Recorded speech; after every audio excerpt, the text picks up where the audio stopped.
Today on Give Me Shelter, 23 puppies are rescued from an upstate shelter before being euthanized. But will they be adopted? We get animals that have been abused, beaten, yelled at, whatever it is, that are terrified, and they think you're going to do the same thing. A dachshund mix with a broken leg is surrendered by her owners, but is it too late to repair the fracture?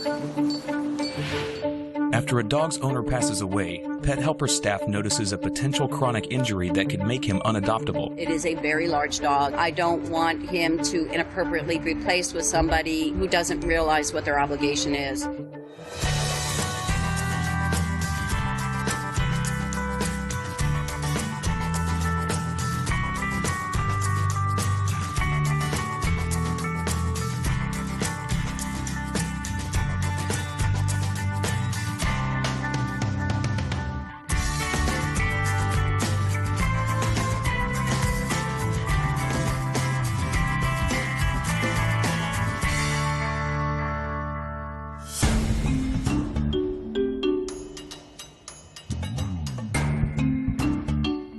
Pet Helpers is a no-kill, non-profit animal shelter located in Charleston, South Carolina.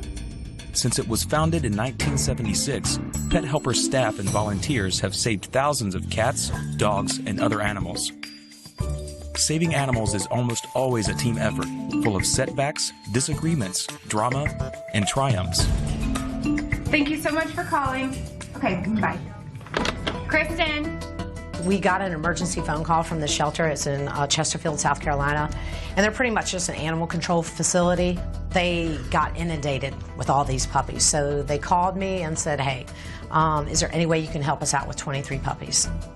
Currently, a lot of these other shelters just can't drive enough people into their shelter to adopt. So they really are desperate, and rather than humanely euthanize, they called us and said, we don't want to have to euthanize these healthy puppies, can you help us?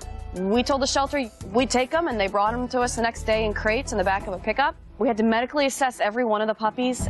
They were lethargic, a lot of them were malnourished, a lot of them were wormy. Remarkably, after just a couple days, all 23 puppies were vaccinated, microchipped, spayed or neutered, and put up for adoption.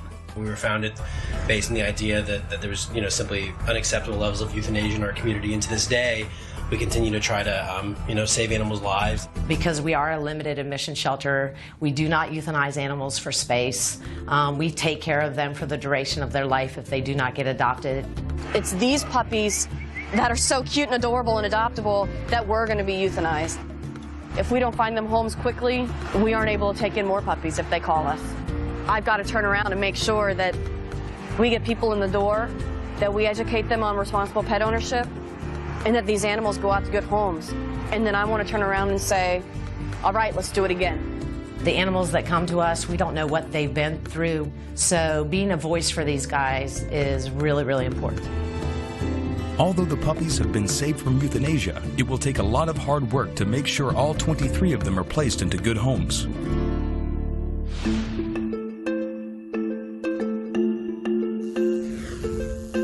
An adorable dachshund mix named Anna was recently taken in by Pet Helpers.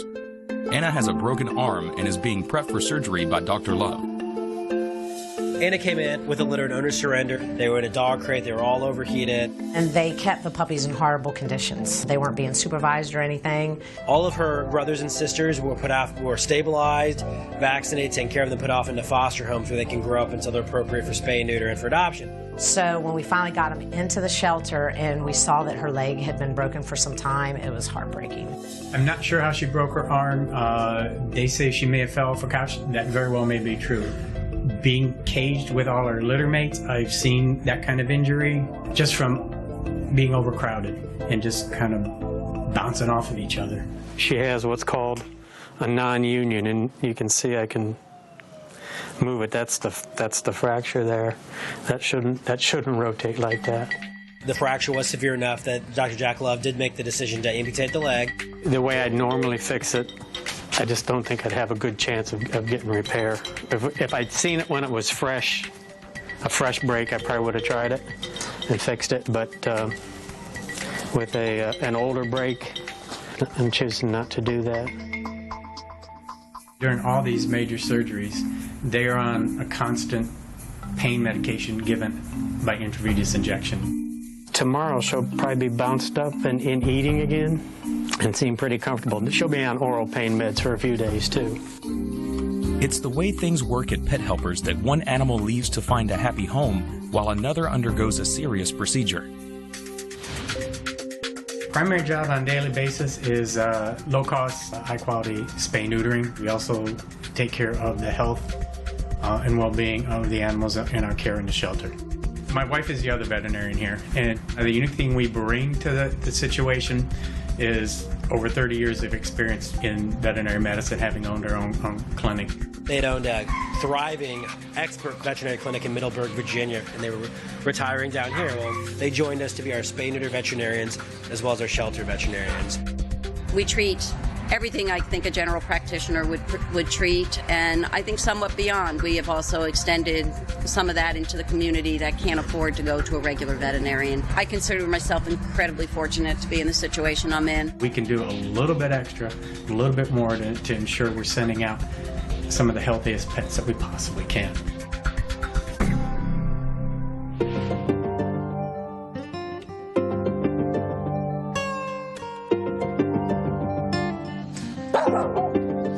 Pet Helpers has just taken in a 7-year-old Presa Canario named Jake. His owner recently passed away and no one was able to care for him. Before Jake is put up for adoption, he needs to be examined and vaccinated. Well, this is Bordetella, and this is for kennel cough, and this is DAT2V, and it's for parvo and distemper. So if he gives me any problem when I'm giving the shot, then I'll just, nix it and I'll wait for someone to come here. But I don't know anyone else that's here right now that could hold him, so we're just going to go for it. So don't try this at home. Hey, Jim. Animal Welfare Associate's basically my title.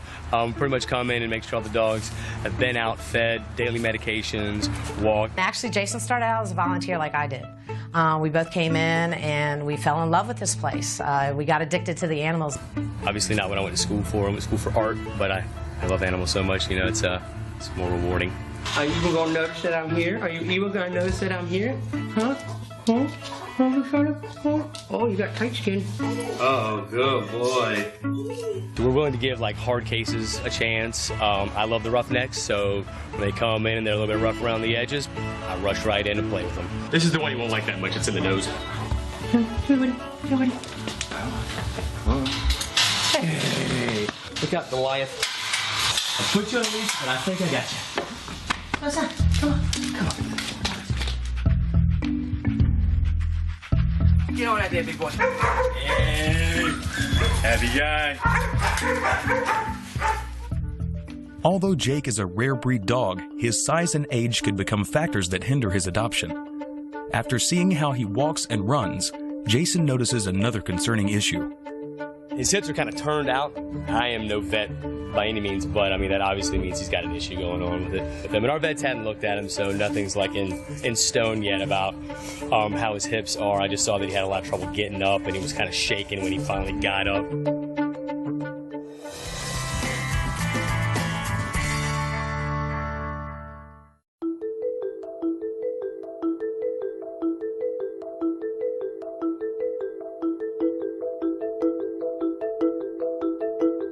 Now that Anna is fully anesthetized, Dr. Love will begin the necessary leg amputation. A lot of our patients are 8 weeks or younger even when we do surgery. Although the risks involved in this surgery are minimal, maintaining and monitoring a safe anesthetic level can be the differences between life and death.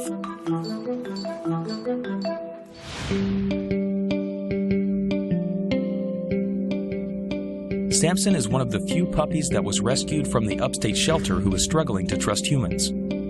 He has been wary of any interaction with Pet Helpers staff, and that could deter him from finding a good home if he is unwilling to come close to potential adopters. I am very concerned about Sampson. He's a very, very shy dog. The staff has spent some quality time with him. However, we just don't feel that we're getting through to him, so it is frustrating, and we're very concerned that we're not going to be able to find him a home.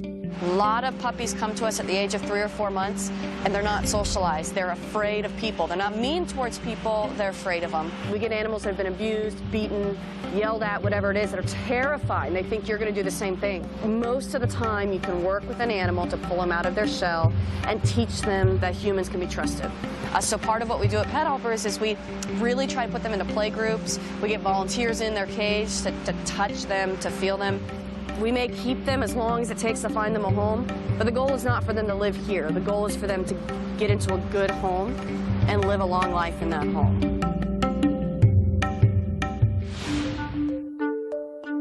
Jason takes a time out to visit with Nala May, a Border Collie mix puppy that has developed an upper respiratory infection and has been put in quarantine to avoid infecting other dogs. This is Nala May, and she came in about 2 weeks ago.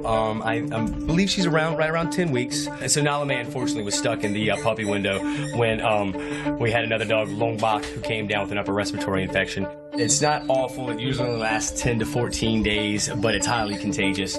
So we have to keep her separated, quarantined from everyone else. Once you've handled that dog, you're not allowed to go around and interact with any of the other dogs because you don't want to spread kennel cough.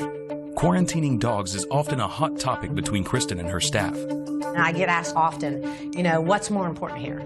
This sick animal that we're already giving meds to that really, really needs that human interaction, or do we have to stick to the black and white of you're not allowed in there, you can't go in there? But unfortunately, an outbreak that is highly contagious to other animals supersedes socialization at that time. I do let people hang out with her, but it has to be the last animal they touch. Worst case scenario, the infection could develop into pneumonia, so it is imperative that Nala May stays away from other dogs and is treated with antibiotics.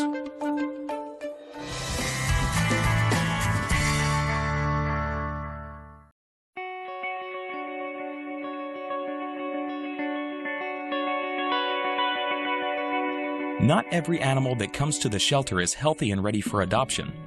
Sometimes difficult yet necessary steps must be taken to ensure a better quality of life. Dr. Love is just about finished with amputating Anna's leg, but there is always a risk she won't come out of surgery alive. My goal is that she's just going to wake up slowly and comfortably. That's partly why she's going to be on the pain drip all night. If she's in need of the care, she'll go home with me. It will take 10 to 14 days for the incision to completely heal. I've had my own animals that I've had to remove limbs from for various reasons, and they teach us a lot about dealing with pain and dealing with disability. They just say, okay, now I have 3 legs, I'll deal with it, and they do. All right, almost, sweetie.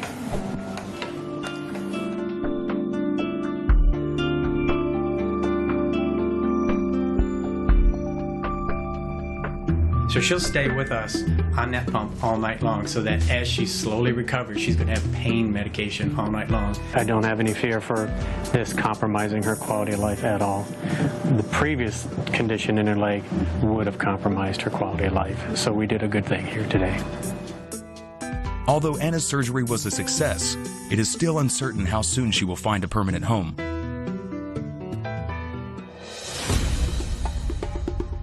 Pet Helpers often receives anonymous calls about abandoned animals. With the rest of the staff struggling to handle the influx of animals back at the facility, Kristen decides to go by herself and try to rescue a stray dog that was reported. Hey! Hey, buddy! Hey! Hey! It's possible the dog is feral, which is a common occurrence in the area. Well, we'll drive down there. It's not prudent to chase after a dog, so I'm gonna cautiously follow her.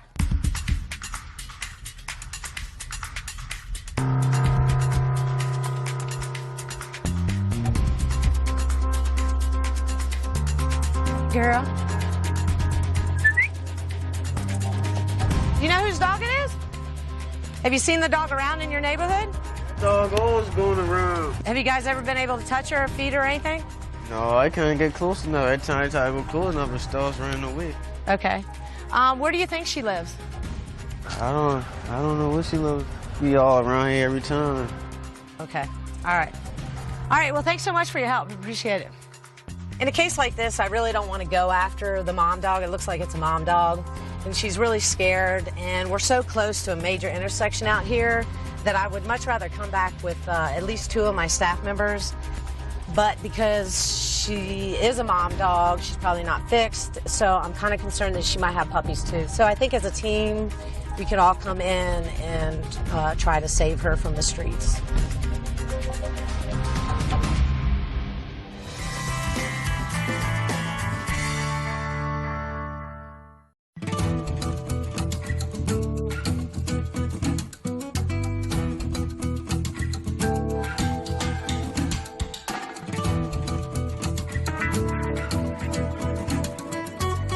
After Jason noticed a weakness in Jake's hind leg, Dr. McKim decided to examine him to see if any medical care will be required before Jake is put up for adoption.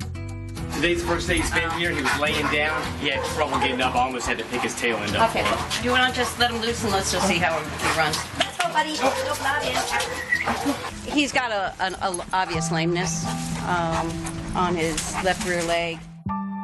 Dr. McKim suspects that Jake's lameness is either a congenital deformity or he may have had an injury as a puppy. What makes me happy is he seems very well compensated. You know, he's moving around, he's walking up to people, he's friendly. So I think that despite the fact that he has a lameness, he has a very good quality of life. Dr. McKim will take x-rays of Jake's hind leg to determine if his lameness will require additional medical care. If so, his chances of adoption could become even lower. The downfall for Jake is the fact that he's so big. He definitely is not going to be a good apartment dog. People need to be aware that they have a shorter lifespan at that age and that they need to stay up on top of the medical issues that he does have. We're going to try to get him placed into a home with somebody who is familiar with the breed. It is a very large dog and it's a very strong dog, and I don't want him to inappropriately be placed with somebody who doesn't realize what their obligation is. I hope this guy gets out of the shelter immediately. He's going to be very uncomfortable here. He needs a home, a lot of carpeted floors, hopefully a ranch house with no stairs. And the sooner they get out, the happier they become.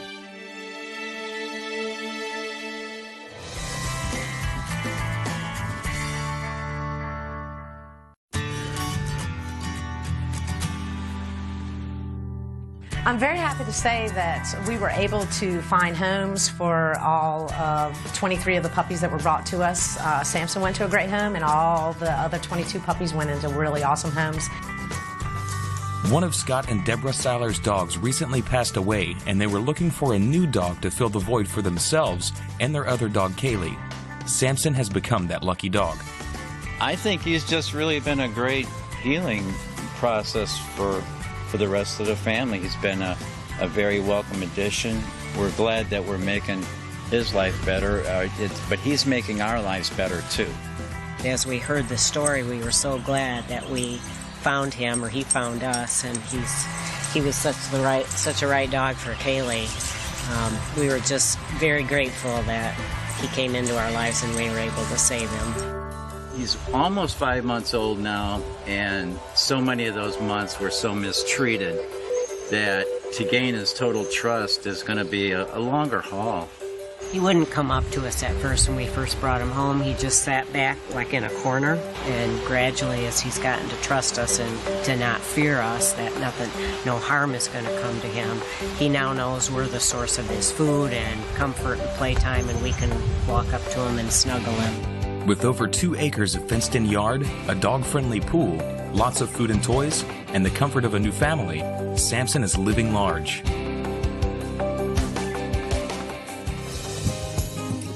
You know, we're very fortunate to have Lauren on our staff because she was able to orchestrate the puppies coming down to the shelter here at Pet Helpers, and she was a very integral part of us being able to find foster homes for all the puppies that we pulled.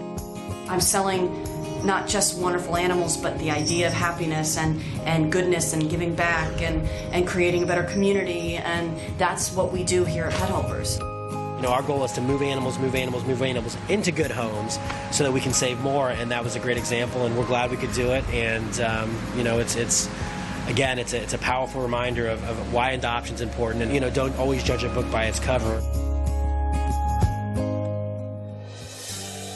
2 days after the leg amputation, Anna was able to walk again without any pain or discomfort. She bounced back really quickly, and I think everybody here, she stole our hearts almost immediately. After the Anna surgery, she found a home very quickly, basically through one of our staff. Her boyfriend fell in love with Anna, a serviceman. And the serviceman is actually now based overseas, and Anna is in Atlanta with his parents.